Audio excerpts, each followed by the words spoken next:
والصلاة والسلام على سيدنا رسول الله وعلى آله وصحبه ومن والاه أما بعد. கண்ணியத்திற்குரிய அல்லாஹ்வின் நல்லடியார்களே, அல்லாஹ் ஜல்ல சுப்ஹானஹு வ தஆலா இந்த மாதத்தினுடைய ஆரம்பத்தை அடைய செய்தது போல அதன் இறுதியையும் நோன்போடும் இரவு தொழுகையோடும் அடைய செய்வானாக.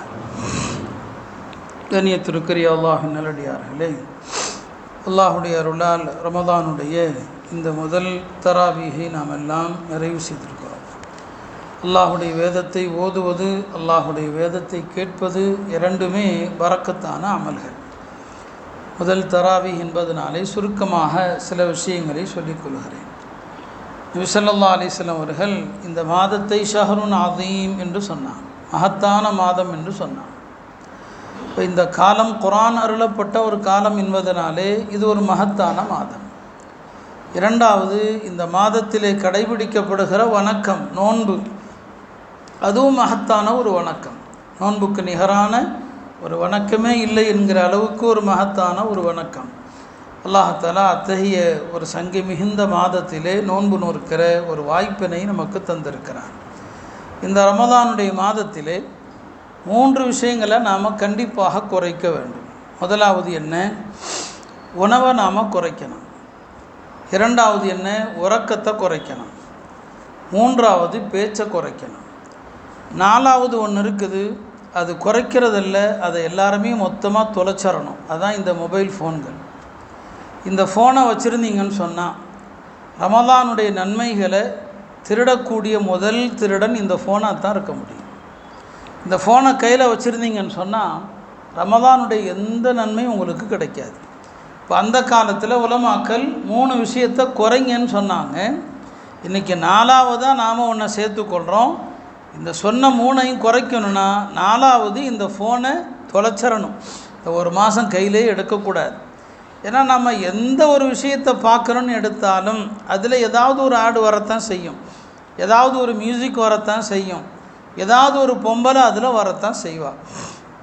அப்போ நம்ம பாவத்திலிருந்து நம்முடைய கண்ணை பாதுகாக்க முடியாது, நம்முடைய செவிகளை பாதுகாக்க முடியாது. அதனால் இந்த ஒரு மாத காலம் நாம் இந்த ஃபோன்களிலிருந்து எவ்வளவு தூரம் இருக்கிறோமோ நம்முடைய ரமதான் சலாமத்தோடு கிடைத்துவிடும். ஃபோனை கையில் எடுத்தோன்னு சொன்னால் எல்லாமே முடிஞ்சு போச்சு. இன்றைக்கி நோன்பு வைக்கிற பல வாலிபர்கள் நேரம் கழியணும், காலையிலிருந்து மாலை வரைக்கும் 10-12 மணி நேரங்கள். இப்போ அதுக்காக என்ன செய்கிறாங்க? ஃபோனை பார்த்து நேரத்தை வீணாக்குறாங்க. ரமதான் அதற்குரிய காலம் அல்ல. அருமையானவர்களே, நான் சொன்ன 3 விஷயத்தை குறைக்கணும்னு சொன்னோம். உணவு குறைக்கிறது. ரமதானில் அளவான உணவு தான் சாப்பிடணும்.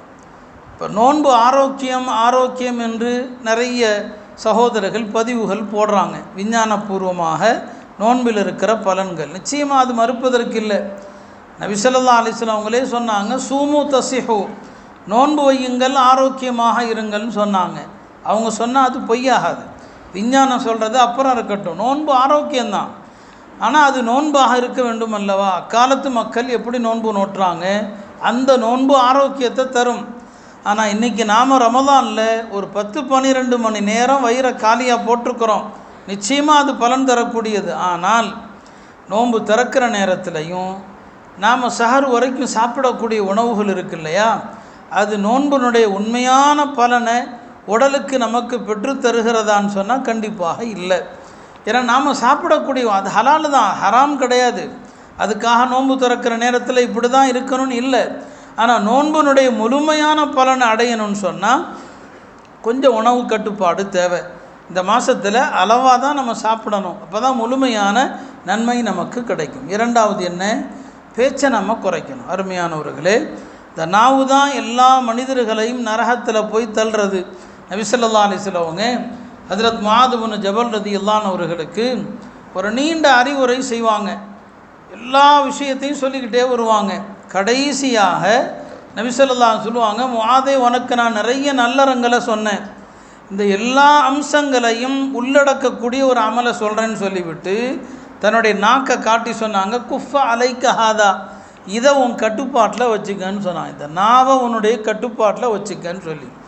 முஆத் இப்னு ஜபல் கேட்டாங்க, யா ரசூலல்லாஹ், எங்களுடைய நாவுகளால் பேசக்கூடிய விஷயங்களுக்கும் நாங்கள் அல்லாஹ்விடம் தண்டிக்கப்படுவோமான்னு கேட்டாங்க. நபி ஸல்லல்லாஹு அலைஹி வஸல்லம் சொன்னாங்க, என்னப்பா முஆது, நீ இவ்வளோ பெரிய ஆளாக இருக்கிற, நாவினால் பேசுகிற விஷயங்களுக்கு தண்டிக்கப்படுவோமான்னு கேட்குறாயே. மனிதர்களை அதிகம் நரகத்திலே முகம் குப்புற தள்ளுவதே அவர்களது நாவுகள் அறுவடை செய்த விஷயங்களால் தான். இப்போ இந்த நாவுனால தான் நபி ஸல்லல்லாஹு அலைஹி வஸல்லம் சொன்னாங்க, கஸ்ரத்துல் கலாம் துக்ஸில் கல்ப, அதிகமாக பேசுகிறது இருக்கிறதே இதயத்தை கல்லாக்கி விடும்னு சொன்னாங்க. எனவே எந்த அளவுக்கு பேச்சை குறைக்கிறோமோ ரமலான் அது நமக்கு ரொம்ப நல்லது.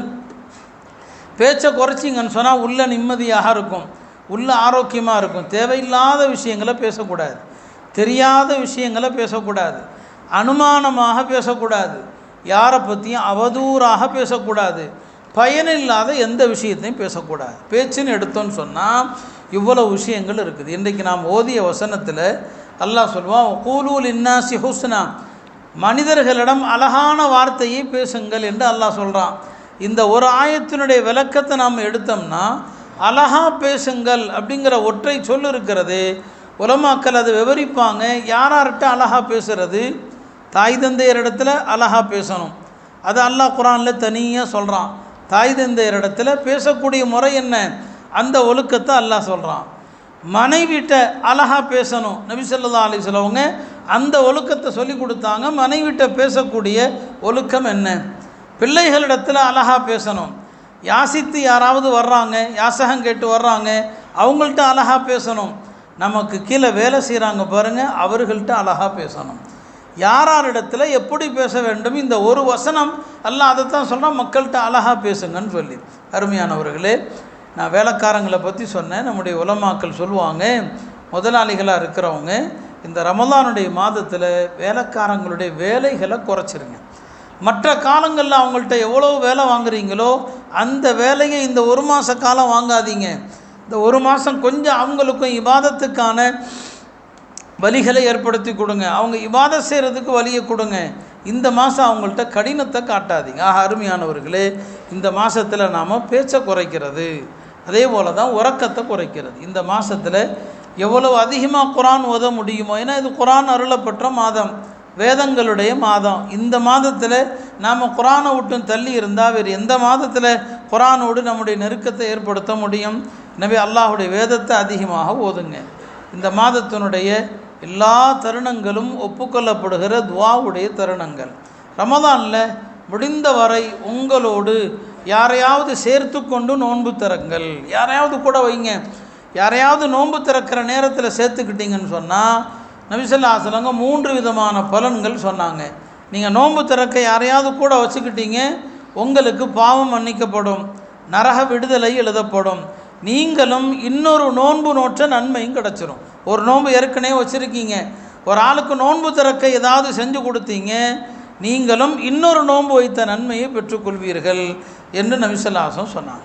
நோன்பு திறக்கிற நேரத்தில், நோன்பு திறந்த பிறகு ஒரு பேரிச்சம்பழம் தண்ணீரை வாயில் வைத்த பிறகு துவா ஓதணும். பல தடவை சொல்லியிருக்கிறேன், நோன்பு திறக்கிறதுக்கு முன்னால் துவா கிடையாது.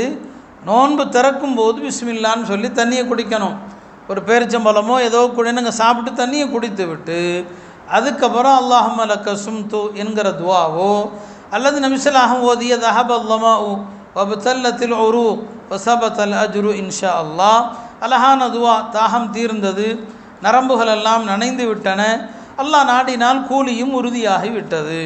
இந்த சுன்னத்தான அழகான துவாவை நோன்பு திறந்த பிறகு எதையாவது சாப்பிட்ட பிறகு துவா ஓதுங்க. இப்படி இந்த ரமலானுடைய எல்லா காலங்களும் துவாவுடைய அற்புதமான ஒரு காலமாக இருக்கிறதுனால இந்த காலகட்டத்தில் நாம் எந்த ஒரு தருணத்தையும் நாம் விட்டுறக்கூடாது. நபி ஸல்லல்லாஹு அலைஹி வஸல்லம் உங்களிடத்தில் என்னங்க பல சந்தர்ப்பங்களில் இந்த ரமலானை பற்றி அவங்க சொல்லுகிற போது பல சஹாபாக்கள் அறிவிக்கிறாங்க. ஒரு சஹாபி இல்லை, சில ஹதீஸுகளை யாராவது ஒருத்தர் அறிவிப்பாங்க, சில ஹதீஸுகளை யாராவது 2 பேர் அறிவிப்பாங்க. ஆனால் இந்த ஹதீஸை பல சஹாபாக்கள் அறிவிக்கிறாங்க. ரமதானை அடைந்தும் பாவங்கள் மன்னிக்கப்படாதவன் நாசமாகட்டும்னு சொன்னாங்க. அல்லாஹ் இந்த சாபத்திலிருந்து நம்ம எல்லாம் பாதுகாக்கணும். ஒரு அழகானதொரு வாய்ப்பு அல்லாஹ் நமக்கு மீண்டும் தந்திருக்கிறான்.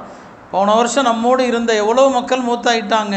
அல்லாஹ் நமக்கு அத்தகைய ஒரு நிலையை நமக்கு எழுதலை. இன்னொரு ரமதான் நம்முடைய வாழ்க்கையில் கிடைப்பது என்பது மிக மிக மகத்தானதொரு பாக்கியம். எனவே இந்த அழகான பாக்கியத்தை வீணாக்காமல், வீண் பேச்சுகள் எதுவும் பேசாமல் அமைதியான முறையில் இருந்து குர்ஆனை ஓதுங்க. நிறைய பேசுகிறத தவிருங்க. பேசுகிறத தவிர்த்தாலே நன்மைகள் ஏராளமாக நமக்கு எழுதப்படுகிறது. எல்லாம் அல்ல அல்லாஹ் இந்த மாதத்தில் குர்ஆனுடைய கருத்துக்களை விளங்கி குர்ஆனை சிந்தித்து அதன்படி நடக்கக்கூடிய தௌஃபீகை அல்லாஹ் நம் அனைவருக்கும் தந்தருள்வானாக. சுருக்கமாக இன்றைய பயானை நிறைவு செய்கிறேன். அடுத்தடுத்து இன்ஷா அல்லாஹ் ஓதப்படுகிற வசனங்களில் அல்லாஹ் எண்ணிலடங்காத சட்டங்களை சொல்கிறான். குர்ஆனுடைய சட்டங்கள் என்பது சாதாரணமானதல்ல. உலமாக்கள் குர்ஆனுக்கு தஃப்சீர்கள் தனியாக எழுதியிருக்கிறாங்க. அது ஃபாத்திஹாலிருந்து சூரத்துன் நாஸ் வரைக்கும் குர்ஆனுடைய விளக்க உரைன்னு ஒன்று இருக்கும். குர்ஆனுக்கு எழுதப்பட்ட இன்னும் சில நூல்கள் இருக்கிறது. அந்த நூல்களுக்கு பேரே என்ன அப்படின்னா அஹ்காமுல் குர்ஆன். குர்ஆனில் என்னென்ன சட்டங்கள் இருக்குது, வாழ்வியல் சட்டங்கள், இதை உலமாக்கள் தனியாக எழுதுனாங்க. ஒரு ஹனஃபி மதுஹபுடைய ஆலிம் இருக்கிறாங்க. குர்ஆன்லேருந்து ஒரு 500 வசனத்தை எடுத்துக்கிட்டாங்க. இந்த 500 வசனத்தில் எத்தனை சட்டங்கள் இருக்கிறது? அப்போ குர்ஆனுடைய ஒவ்வொரு வசனத்திலிருந்தும் நம்ம சட்டங்களை எடுத்தோன்னு சொன்னால் வாழ்க்கையில் கடைபிடிக்க வேண்டிய ஏராளமான விஷயங்கள் இருக்கிறது. எல்லாம் வல்ல அல்லாஹ் நம்ம எல்லாம் குர்ஆனுடைய மக்களாக ஆக்கி குர்ஆனுடைய சட்டங்களை பின்பற்றக்கூடிய தௌஃபீகை அல்லாஹ் நம் அனைவருக்கும் தந்தருள்வானாக. வாஹிரு தஅவானா அல்ஹம்துலில்லாஹி ரப்பில் ஆலமீன்.